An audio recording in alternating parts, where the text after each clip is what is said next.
દર્શકોને એ પણ જણાવી દઈએ, પશ્ચિમ બંગાળથી અત્યારે જે અહેવાલ સામે આવ્યા તેમાં બીજેપી આગળ ચાલી રહ્યું હોવાની વિગતો છે। આસામમાં પણ બીજેપીને સારી એવી 69 સીટ મળી છે, કોંગ્રેસ 19 સીટ ઉપર છે। ટીવી સ્ક્રીન પર અમે સતત સચોટ આંકડા અમે આપને બતાવી રહ્યા છે। સૌથી ઝડપી પરિણામ ન્યૂઝ 18 ગુજરાતી ઉપર આપ જોઈ રહ્યા છો। ટીએમસી 109 બેઠકો ઉપર છે, જ્યારે બીજેપી 119 બેઠકો ઉપર અત્યારે આગળ છે। પુડુચેરીમાં પણ ખરાખરીનો જંગ જામ્યો છે, પરંતુ અહીંયા જે બમ્પર મતદાન થયું હતું 5 બેઠકો ઉપર જે મતદાન થયું હતું એ દર્શાવે છે કે આ વખતે ચોક્કસથી કોઈ પરિવર્તન છે કે જનતાએ પછી વિકાસના મુદ્દાઓને જ ધ્યાન રાખ્યા છે। નરેશભાઈ, અહીંયા ભવાનીપુર સીટની ખાસ અહીંયા વાત કરવી છે કે નંદીગ્રામ જેવી સિચ્યુએશન જે સર્જાઈ હતી, રોમાંચ હતો, એ આ વખતે જોવા મળી રહ્યો છે। આ વખતે પણ એ જ પરિસ્થિતિ છે। ગયા વખતે એમાં મમતાજી હારી ગયા હતા, એ આપણને ખબર છે, અને અત્યારે પણ આપણે જેને કાંટે કી ટક્કર શબ્દ વાપરીએ એ ચાલી રહ્યું છે। પણ મને એવું લાગે છે કે એક સીટ તો એક બધાને રસપ્રદ બને એના માટેની હોય છે, પણ મને એવું લાગે છે કે પૂરા બંગાળનું જે રિઝલ્ટ જે આવી રહ્યું છે એ રિઝલ્ટમાં ભાજપનું જે એકદમ માઇક્રો પ્લાનિંગ છે, અને ખાસ કરીને ગયા વખતની ચૂંટણીમાં એમણે જે કરેલી ભૂલો છે, ભાજપમાં શું હોય છે કે એમણે ભૂલો કરી પણ એ ભૂલોને બીજા વખતે સુધારી લે છે। કોંગ્રેસ માટે મુશ્કેલી એ છે કે બીજા વખતે સુધારી શકતી નથી અથવા તો સુધારવા માગતી નથી, વોટેવર, એને કારણે એમના રિઝલ્ટમાં ફરક પડતો નથી। ભાજપે ગયા વખતે ત્યાં કૈલાસ વિજયવર્ગીયને ઇન્ચાર્જ બનાવ્યા હતા પશ્ચિમ બંગાળની ચૂંટણી માટેના, એ આઉટસાઇડર્સ ગણાયા।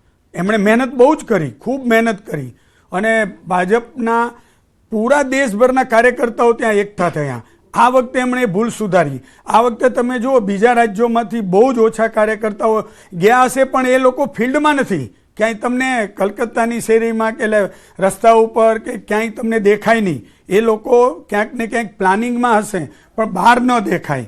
એવી સ્થિતિ ઊભી કરી કે બાંગ્લાની લડાઈ બાંગ્લાવાસી જ લડે, ભાજપના બાંગ્લાના કાર્યકરો જ લડે, ભલે પછી ટીએમસીમાંથી આવ્યા હોય, કોંગ્રેસમાંથી આવ્યા હોય, એ વસ્તુ છે। બીજી વાત એ છે કે આ વખતે હુમાયુ કબીરની એક આખો મુદ્દો અત્યારે કોઈ ચર્ચામાં જ નથી, પણ એ પોલરાઇઝેશન કરવાની જે કોશિશ કરવામાં આવી, પણ એ છેલ્લી ઘડીએ આખું પાસું ફેલ ગયું। એ મમતા માટે હોય, ભાજપ માટે હોય કે ઓવેસી માટે હોય, તો આવા બધા પરિબળો છે એ અસર ન થયા। માત્ર અસર શું થઈ, એક ઘૂસણખોરોની વાત એ બરોબર ત્યાંના લોકોના મગજમાં ઉતરી ગઈ। બીજું, બાંગ્લાદેશમાં 1 વર્ષ પહેલાં જ જે યુવા ક્રાંતિના નામે જે કંઈ સ્થિતિ અરાજકતા સર્જાઈ, એની અસર સૌથી વધુ નજીકના સ્ટેટ તરીકે પશ્ચિમ બંગાળને જ થાય।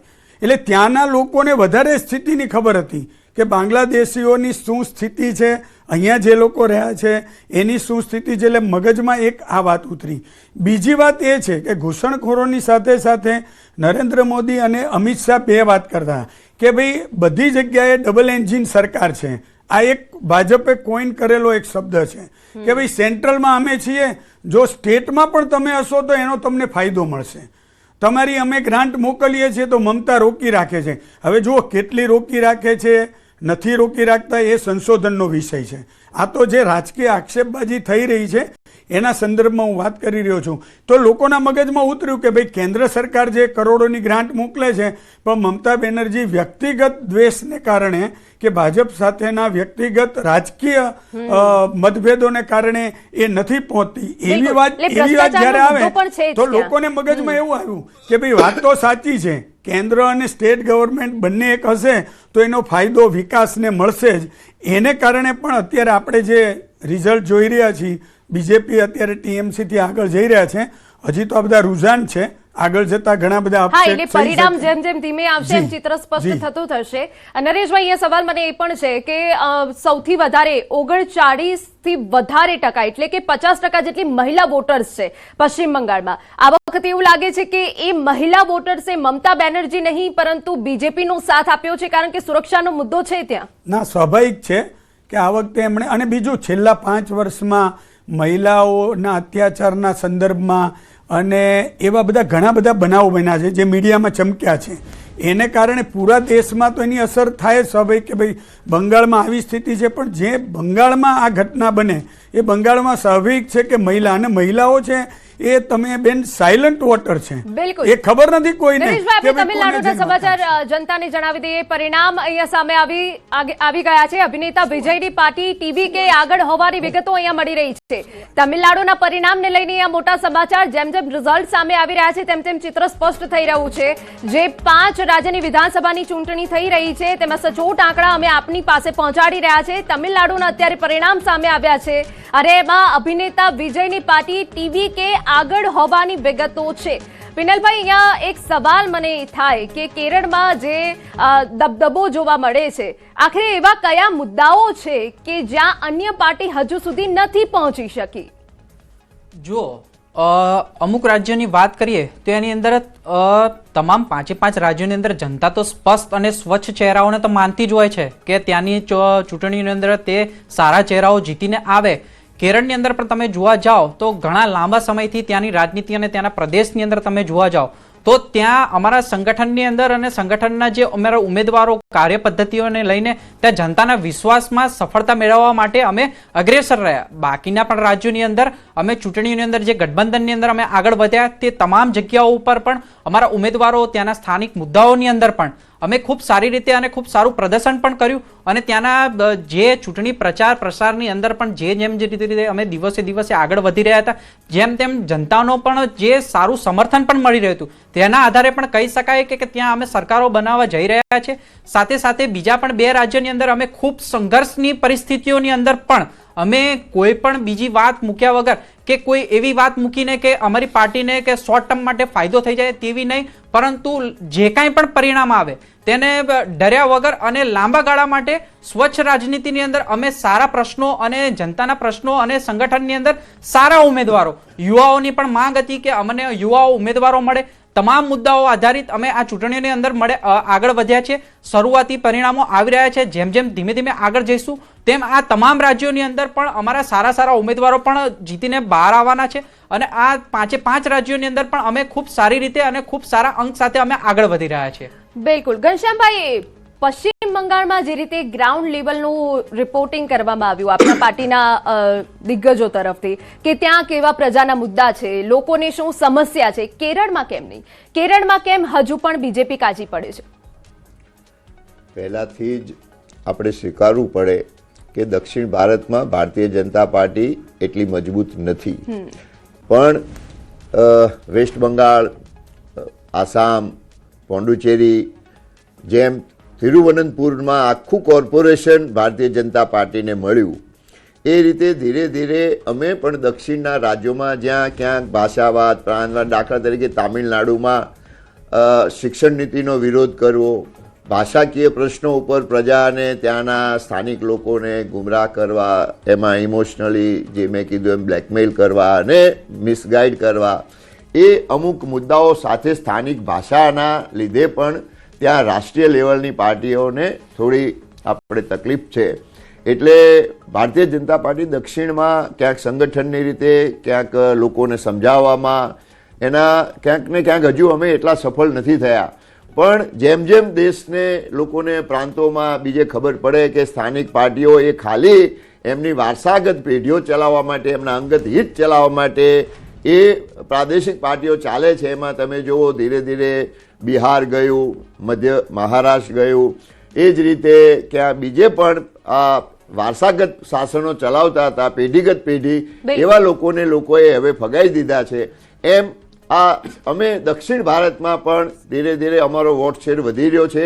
પહેલાં એક પણ સીટ નહોતી, ત્યાં કેરળમાં લોકસભામાં આવ્યા, વિધાનસભામાં આવીએ છીએ, ત્યાં કોર્પોરેશનમાં આવીએ છીએ. એ રીતે અમારો વોટ શેર ધીરે ધીરે વધી રહ્યો છે અને એક દિવસ જરૂર આ દક્ષિણ ભારતની જનતા પણ ભારતીય જનતા પાર્ટીને સ્વીકારશે દેશના હિત માટે, દેશની નીતિઓ માટે, દેશની એકતાને, અખંડતા માટે અને આદરણીય મોદી સાહેબના વિકાસને માટે. બિલકુલ. અહીંયા દર્શકોને જણાવી દઈએ કે આસામમાં અહીંયા બરાબરની જે ટક્કર છે એના બદલે હવે જે આંકડા છે ફેરવાઈ ગયા છે અને બીજેપી માટે અહીંયા ખૂબ સારા સમાચાર સામે આવ્યા છે.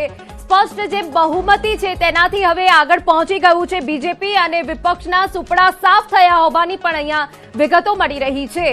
નરેશભાઈ, પશ્ચિમ બંગાળને છોડીને જો વાત કરવામાં આવે તમિલનાડુ કે કેરળમની, તો ત્યાં કોઈ સ્થિતિ સારી બીજેપીની જોવા નથી મળી રહી. એ પહેલા હાલના વલણમાં બંગાળમાં ટીએમસી પાછળ ચાલી રહ્યું હોવાની વિગતો છે.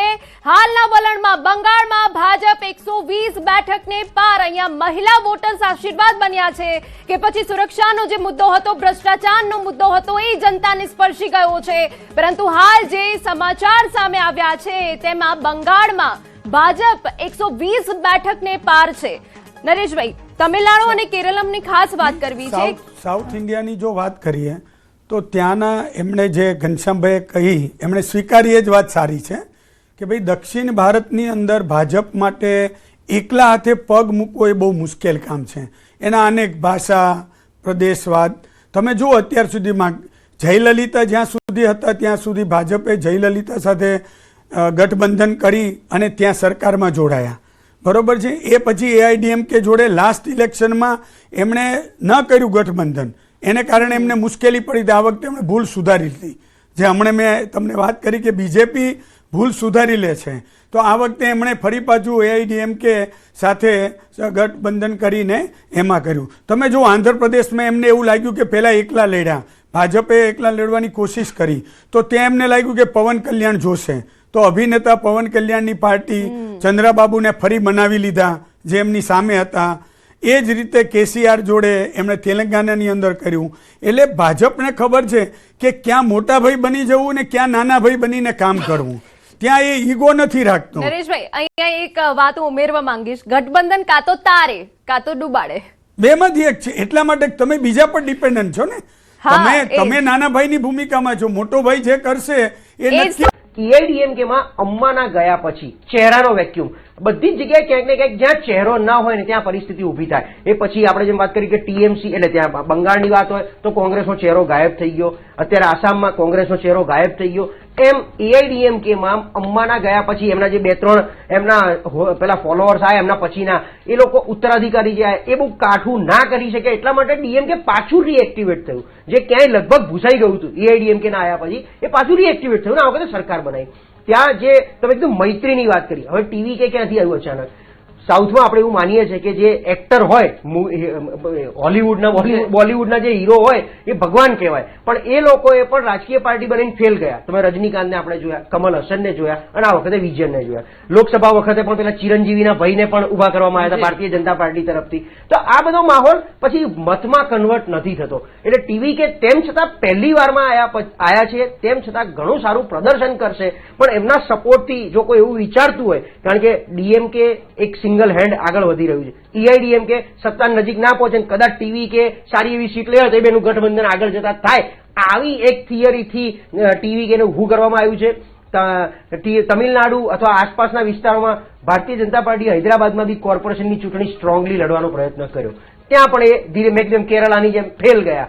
જો ટીવી કે ઉભું કર્યા પછી હજી જોઈએ એવું ક્યાંય માહોલ ના બનાવી શક્યા અને સ્ટાલિને એક ઇમોશનલ પેલું આપી દીધું બધાને કે જો અહીંયા સરકાર પલટાશે અને ભાજપ જો ઘૂસી જશે તો આખા દેશવ્યાપી નોર્થનું ચલણ વધી જશે, આખો કંટ્રોલ દિલ્હી જતો રહેશે, નોર્થમાં જતો રહેશે અને આપણે બધા અલગ થઈ જઈશું. આવી એક ઇમોશનલ વાત મૂકી દીધી છે અને અત્યારે મતમાં પણ દેખાઈ રહી છે. જે એટલે રાજકારણમાં જયારે મનોરંજનની વાત કરવામાં આવતી હોય છે ત્યારે મનોરંજન સુધી જ રહી જાય છે, પરંતુ એ મતમાં કન્વર્ટ નથી થતું.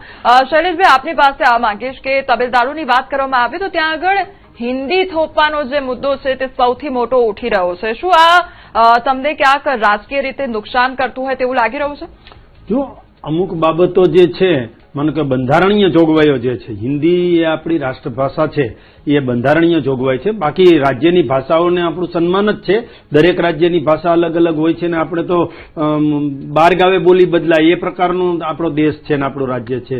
અને તમામ માનો કે તામિલનાડુ હોય કે પોંડિચેરી, પણ મારે વાત એ કરવી છે કે પોંડિચેરી અને આસામ આ બંનેમાં હું જોઉં છું તો જે 50%થી વધારે સીટો આવવી જોઈએ એ ભારતીય જનતા પાર્ટીની આવી ચૂકી છે. એટલા માટે ક્યાંક દિલ્હીમાં જલેબી બનાવાઈ રહી છે. અને આપના ટીવીના સ્ક્રીન ઉપર પણ જોઈ રહ્યો છું કે જે પશ્ચિમ બંગાળ છે એ પશ્ચિમ બંગાળમાં પણ 107 આસામની TMK ને છે અને 108 જેવી ભારતીય જનતા પાર્ટીની સીટો અત્યારે આપના સ્ક્રીન ઉપર દેખાઈ રહી છે. એટલે કહેવાનો મતલબ એમ છે કે 3 રાજ્યો જે છે કેરળમને બાદ કરતા, અને કેરળની શું સ્થિતિ છે આપણે સૌ જાણીએ છીએ, વાયનાડથી જાણીએ છીએ આપણે સૌ કે કેરળની સ્થિતિ શું છે. એ સ્થિતિમાં નથી પડવું, ત્યાં જ કોંગ્રેસ રહેવાની છે કે જે એવા બેલ્ટ હોય, જે એવી સ્થિતિ હોય જ્યાં જે પ્રકારનું જેને કહેવાય કે વિકાસનો અભાવ હોય અને માત્ર ને માત્ર જુમલાઓ ચાલતા હોય એવા રાજ્યો, કેરળમ જેવા રાજ્યો છે ત્યાં અમારી સીટો ના આવે, એમાં પણ અમે મહેનત કરીશું. પણ 3 રાજ્યો આસામ,